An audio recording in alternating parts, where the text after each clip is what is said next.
Assalamualaikum warahmatullahi wabarakatuh. Apa kabar teman-teman semua? Mudah-mudahan kalian sehat selalu, amin ya rabbal alamin. Nah teman-teman, kembali lagi dengan saya Henry Cahtani. Bagi teman-teman yang belum like and subscribe video saya, silahkan like and subscribe terlebih dahulu agar teman-teman tidak ketinggalan video terbaru dari saya. Nah teman-teman, sekarang tepatnya tanggal 16 Februari 2021, saya berada di depan tanaman padi saya MR219, tepatnya usia yaitu 64 hari setelah tanam, kawan-kawan. Kali ini saya ingin melakukan penyemprotan nutrisi pada tanaman padi saya yang kemarin sempat terjadi daunnya itu kuning ya, pucuknya, kawan-kawan. Nah kita lihat sebentar untuk contohnya. Nah ini ya, jadi pucuk daunnya kuning seperti ini. Nah jadi teman-teman perlu diketahui ya, pucuk padi ini menjadi kuning ini banyak faktor dan banyak solusi. Artinya faktornya apa dan bagaimana penanganannya itu tentunya berbeda-beda, kawan-kawan. Nah jadi untuk daun padi yang pucuknya kuning ini nanti bisa menyebabkan jamur ya, kawan-kawan. Kalau tidak segera diatasi, dia akan merembet ke bawah. Dan kalau misalnya padinya udah usia di fase-fase generatif, artinya dia lagi proses untuk padi mau keluar malai, maka dia nanti akan mengganggu proses pengisian buahnya. Artinya dia tidak maksimal dalam pemasakan makanan pada tanaman padi. Nah, di sini saya ingin membahas sedikit sebelum membahas mengenai solusinya, bagaimana cara mengatasi daun padi yang kuning. Nah, yang pertama, penyebab daun padi ini kuning yaitu dia itu bisa faktor yang pertama, overdosis penggunaan pestisida. Jadi biasanya ya pestisida yang memiliki bahan aktif dimehipo dan yang lainnya ya, tentunya untuk yang dimehipo, kalau kita menggunakan dosis tinggi maka daun padi bisa terbakar, kawan-kawan. Jadi dia rusak ya, sel-sel daunnya menjadi rusak. Dan itu kalau misalnya curah hujan tinggi ya, karena daunnya sudah rusak, itu bisa menyebabkan jamur pada tanaman padi. Nah, jadi yang pertama ya karena kelebihan dosis ya. Yang selanjutnya, kenapa daun padi menjadi kuning khususnya di pucuknya, itu bisa faktor karena herbisida, kawan-kawan. Jadi kita ketika mengobat rumput atau menyemprot rumput itu kita terlalu banyak menggunakan herbisida sehingga tanaman padi kantrak dan kuning ya, dan itu pun bisa menyebabkan jamur. Yang selanjutnya ya karena faktor jamur itu sendiri ya, serangan jamur ya. Yang selanjutnya bisa faktor serangan bakteri ya, atau bisa disebutkan bakterisida nantinya untuk obatnya. Dan masih banyak lagi ya, bisa karena faktor tanah dan yang lain-lain. Ya, sebenarnya banyak sekali untuk faktor-faktor kenapa daun padi khususnya di pucuknya itu menjadi kuning ya. Dan ini sangat mengganggu sekali pertumbuhan tanaman padi. Ketika dia di fase awal ya, fase-fase vegetatif, dia akan mengganggu proses peranakan ya, sehingga anakan kurang atau pertumbuhannya. Ketika nanti di fase-fase generatif, maka dia akan mengganggu proses pembuahan ya, sehingga pembuahan tanaman padi tidak bisa maksimal. Nah, semua itu, kawan-kawan ya, untuk cara mengatasinya, ketika memang daun padi kuning dan dia terlihat rusak ya, kalau memang dia akibat jamur atau misalnya akibat pestisida atau herbisida, maka teman-teman bisa lakukan penyemprotan. Untuk tahap awal, teman-teman bisa lakukan penyemprotan menggunakan fungisida ya. Nah, teman-teman bisa lihat video saya di sebelum-sebelumnya ada tentang bagaimana saya melakukan penyemprotan fungisida. Nah, sehingga apa? Daun yang kuning ini bisa menjadi kering. Nah, kering dulu. Nah, artinya kering. Kalau misalnya dia udah kering, dia tidak menjalar ke bagian bawahnya, kawan-kawan. Jadi bawahnya, yang bawah tetap aman ya. Jadi dia cukup yang di atas aja sini ya, cukup yang atas. Nah, dia cukup pucuk yang bagian atas kering. Nah, seperti itu. Nah, itu solusi yang pertama ya, kawan-kawan. Nah, ketika memang daun padi sudah kering, maka solusi yang selanjutnya yaitu kita lakukan pemberian nutrisi ya. Pemberian nutrisi itu bisa dua cara maksudnya. Yang pertama, kita lakukan penyemprotan ya, menggunakan spray bisa. Akan tetapi ketika memang nanti daun padi sudah tidak maksimal ya, ketika memang tidak maksimal dalam menerima makanan, maka teman-teman bisa lakukan dengan cara pemberian nutrisi lewat akar ya, lewat akar. Nah, cuman untuk lewat akar ini ketika padi sudah usia misalnya di fase-fase generatif ya, itu untuk kandungan N ya dikurangi kawan-kawan, karena itu nanti bisa menyebabkan padi itu kopong ya, artinya dia hijau terus, yang seharusnya dia fokus kepada pembuahan tapi dia malah fokus ke daun. Nah, seperti itu ya. Jadi bisa solusinya itu bisa pemberian nutrisi atau pemberian pupuk lewat semprot, dan bisa juga pemberian pupuk lewat akar. Nah, seperti itu ya kawan-kawan. Cuman kalau misalnya tanaman padi masih kecil ya, masih kecil belum besar seperti ini ya, ini udah besar, ini udah bunting kan kawan. Nah, kalau misalnya tanaman padi masih kecil itu bisa lakukan dengan pupuk ya, pemberian pupuk. Nah, cuman teman-teman juga harus pahami dulu kenapa daun padi itu kuning. Kalau misalnya kuningnya itu karena kondisi lahan atau airnya yang terlalu asam, itu pun kalau misalnya diberi pupuk itu pun tidak bisa maksimal, artinya justru bisa jadi malah tambah mati ya, seperti itu kan kawan. Jadi harus lewat daun untuk pemberian nutrisinya. Nah, itu kalau untuk penjelasan mengenai itu ya cukup panjang, cuman teman-teman bisa lihat ya faktor daun kuningnya itu apa ya. Kalau misalnya dia faktor tanah atau faktor air, maka teman-teman harus perbaiki kondisi tanah dan kondisi air tersebut. Ketika memang kondisi air dan tanah sudah netral, sudah ideal untuk tanaman padi, maka teman-teman bisa lakukan pemupukan lewat akar ya. Dan selanjutnya, kalau misalnya kondisi tanah dan airnya memang tidak memungkinkan untuk dilakukan pemupukan lewat akar, maka teman-teman bisa lakukan penyemprotan. Oke. Jadi pemberian nutrisi lewat daun.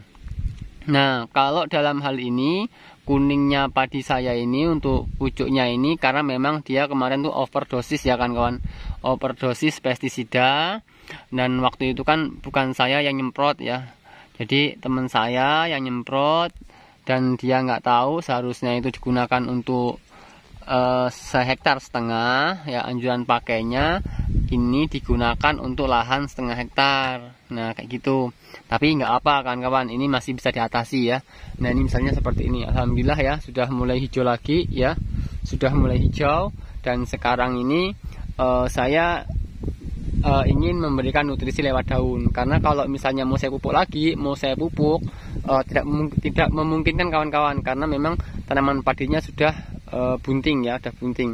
Nah, seperti itu ya teman-teman, untuk solusi mengatasi daun padi yang memang kuning dari pucuknya. Jadi teman-teman nanti ketika melakukan penyemprotan baik insektisida maupun fungisida, harapannya jangan terlalu overdosis ya, khususnya untuk insektisida ya, jangan overdosis dan jangan mengurangi dosis, artinya tetap sesuai dosis. Nah, itu ya, karena akibatnya juga kurang bagus buat tanaman ya.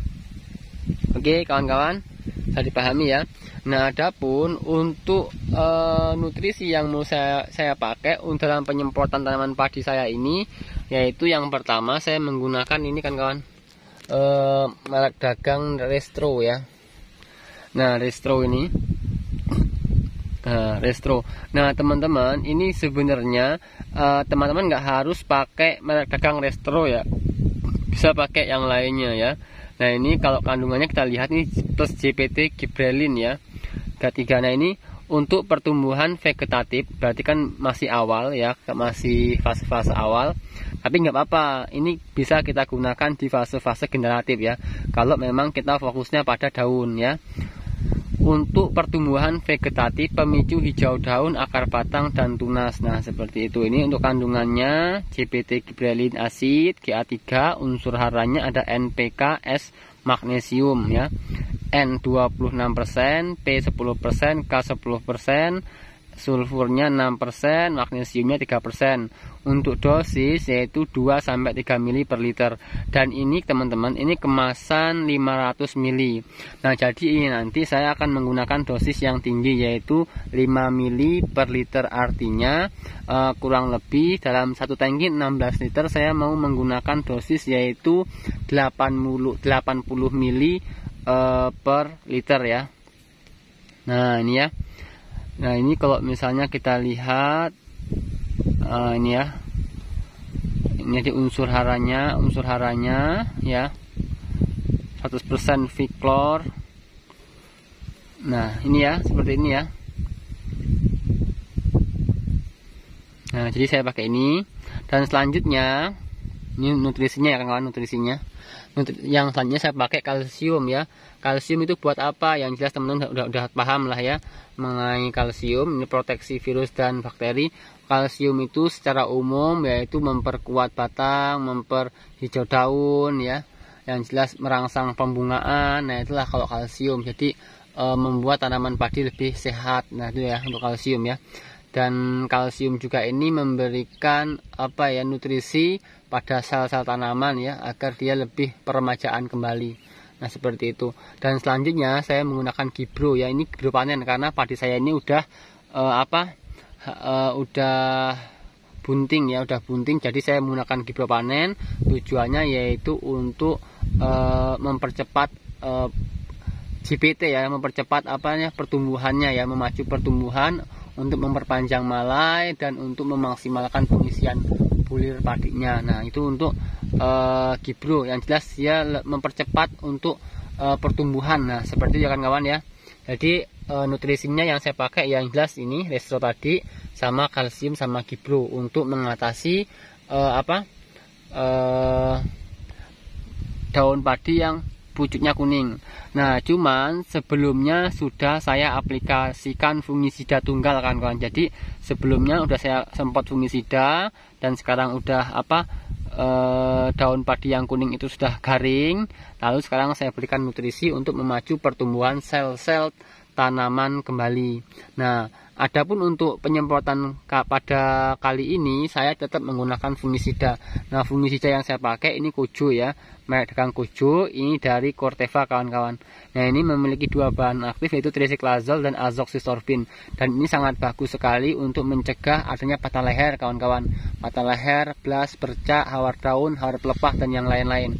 Jadi untuk fungisida ini dengan dua bahan aktif kemasan 250 ml ini sangat bagus mengendalikan khususnya jamur yang menyerang pada tanaman padi. Oke ya, bisa dipahami ya kawan-kawan. Jadi seperti itu. Dan selanjutnya saya pakai Emacel. Nah ini penting juga nih kawan.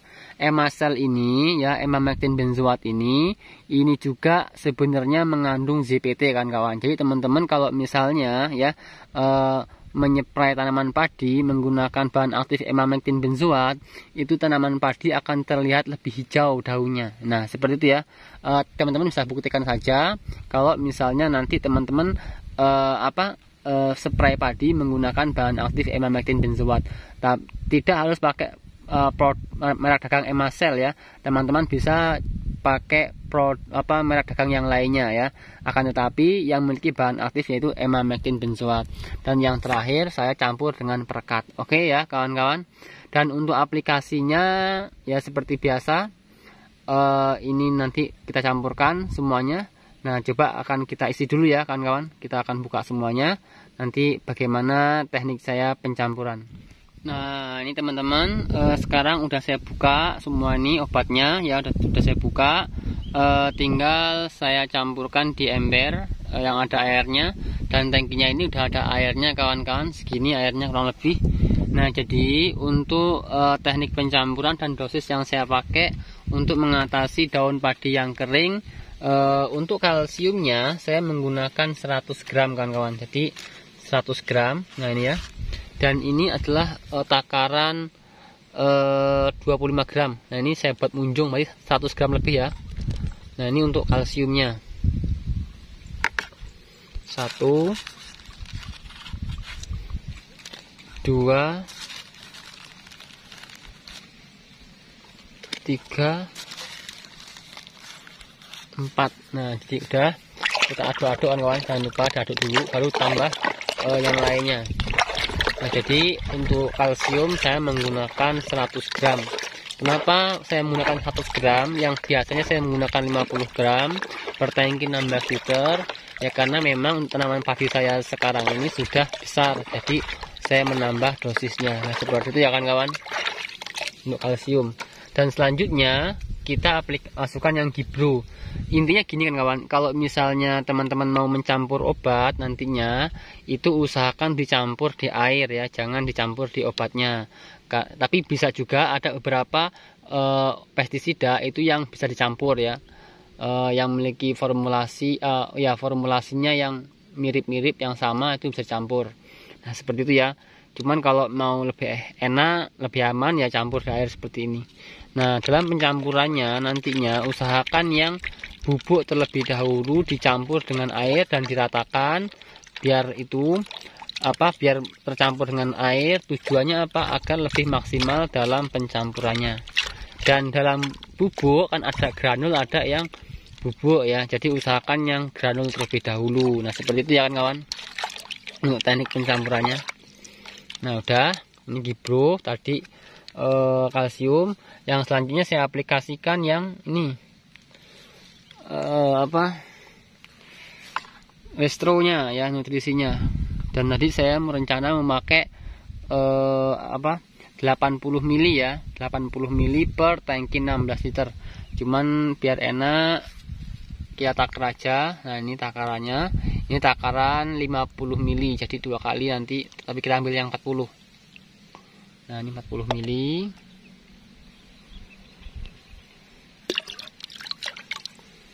Sekali lagi kan kawan. Nah 40 ml. Nah udah, selanjutnya kita aplikasikan insektisida. Nah untuk insektisida saya menggunakan emamectin, emamectin benzoat. Ini cukup 30 ml.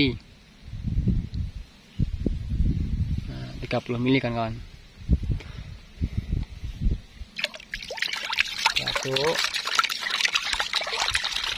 Dan selanjutnya saya aplikasikan fungisida. Saya menggunakan 30 ml juga.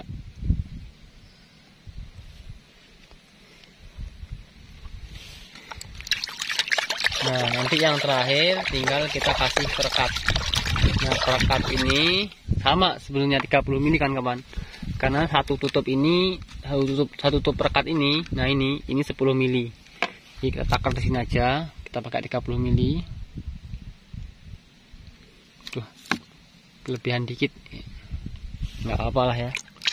Nah, udah, tinggal kita tuangkan di tangki ya. Ketika sudah seperti ini, tinggal kita tuangkan di tangki yang sudah ada airnya. Oke kawan-kawan, jangan lupa like and subscribe ke saya, biar teman-teman nanti bisa lihat bagaimana perkembangan tanaman padi saya. Oke, assalamualaikum warahmatullahi wabarakatuh.